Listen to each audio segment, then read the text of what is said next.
যখনই কোনো বৃষ্টি হইতো আইয়ুব আলাইহিস সালামের সামনে বৃষ্টির ফোঁটার সাথে স্বর্ণ ও রৌপ্যমুদ্রা পড়ত। এগুলাকে আইয়ুব আলাইহিস সালাম কুড়াইয়া কাচাইয়া তার হেফাজতে রাখত। তো এরকম অনেক দিন যখন স্বর্ণ রৌপ্যমুদ্রা বৃষ্টির সাথে আসতেছে, আর আইয়ুব আলাইহিস সালাম এগুলাকে কুড়াইয়া তার সাথে বিভিন্ন পাত্রে রাখতেছে।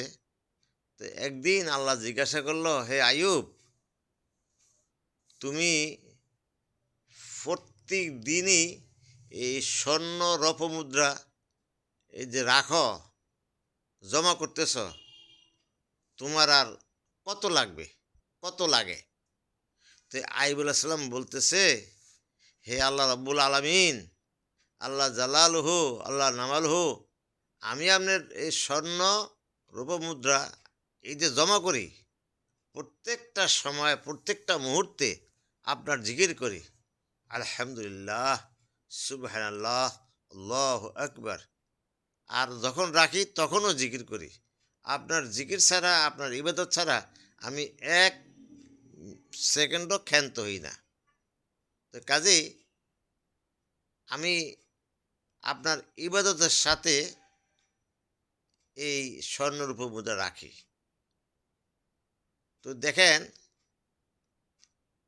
আল্লাহ তাতে খুশি। মানুষ যদি বড়লোক হয়, কোটিপতি হয়, তাতে সমস্যা নেই। যখন সে জাকাত দিবে, মানুষকে ভালোবাসবে, আল্লাহ পাকের জিকির করবে, নিজেকে আল্লাহর ইবাদতে মোতাজ্জু রাখবে, তাহলে আর কোনো সমস্যা নেই। যদি দিনদারি না থাকে, গরিবও হয়, দিন আনে দিন খায়, সে যদি জিকির আজগার ইবাদত বন্দেগিরি না করে, তাহলে একে ধরিয়ে নেওয়া হবে সে দুনিয়াদার। সে আখিরাতের ফিকির করে না, আখিরাতের কোনো চিন্তাই করে না।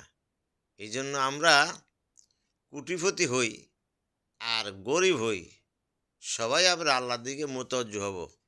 যখন যেই অবস্থা থাকি, আল্লাহর তসবিহ জপ্য সময় মতো, সময়ের প্রতি লক্ষ্য রাখিয়া সঠিক সময়ে সঠিক নিয়মে মসজিদে তাকবীরুল্লাহর সহিত নামাজ আদায় করব।